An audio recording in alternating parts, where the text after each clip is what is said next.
Okay, let's go. निशा वहां से चली जाती है। उसके जाने के बाद सास, सीमा बहू ये मेरी बेटी है, इसे अच्छे से जानती हूँ मैं। जब कभी तुझे इसकी मदद की जरूरत होगी ना, ये तेरे पास भी नहीं होगी। जो बेटियां दूर रहती है वो बेचारी कैसे रह रही होंगी। ये तो अच्छा है कि दीदी पास में ही रहती है। रहने दे बहू, ये सब कहने की बातें होती हैं। बेटियां पास रहे या दूर, वो अपने माँ बाप का सहारा होती हैं। लेकिन निशा तो बचपन से वही करती है जो उसका मन होता है। वो नहीं देखती फिर क्या सही और क्या नहीं। सीमा को समझ में नहीं आता कि वो ऐसा क्यों कह रही है। फिर 2 दिन बाद सुबह दरवाजे की घंटी बजती है।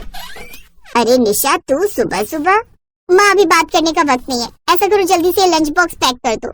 हाँ हाँ बना देती हूँ, लेकिन हुआ क्या? अरे होगा क्या, आज मेरी आंख देर से खुली तो अब बच्चे के लिए टिफिन ना रखूं क्या? बच्चा भी क्या कहेगा कि नानी का घर पास में है, फिर भी स्कूल में भूखा रहना पड़ेगा। जानकी उसे जल्दी से खाना पैक करके दे देती है। निशा उसे स्कूल बस में बिठा देती है और वापस अपने मायके आ जाती है। तभी जानकी उससे, निशा अब तू भी अभी घर जाकर क्या करेगी? अभी तो तेरी सास खटाटे भर रही होगी। अब तूने मेरी नींद तो खराब कर दी, इसलिए ऐसा कर, अब जल्दी से जाकर रसोई में चाय बना ले। और हाँ, अपनी भाभी के लिए भी बना देना, वो भी उठने वाली होगी।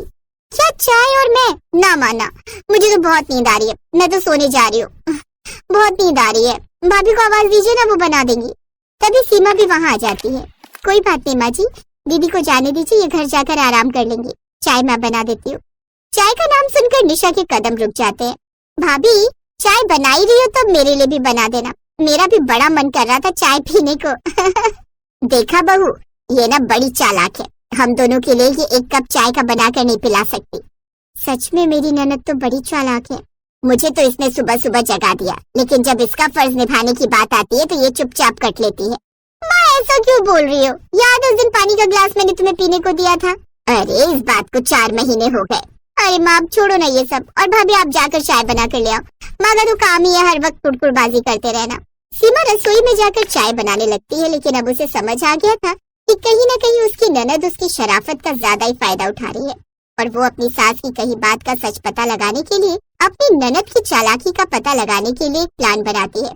वो सबके साथ 2 दिन बाद निशा के ससुराल पहुंच जाती है। वो क्या है ना दीदी, हमारे यहाँ का गैस सिलेंडर खत्म हो गया है और आज गैस एजेंसी की भूख हड़ताल है, तो उन्होंने कहा है कि गैस आने में कुछ दिन लग जाएंगे, इसलिए हमने सोचा आपके यहाँ ही 2-3 दिन गुजार लेते हैं। इसी बहाने साथ में वक्त भी बिता लेंगे दोनों परिवार। हाँ हाँ सीमा बहू, ये तुमने बहुत अच्छा किया।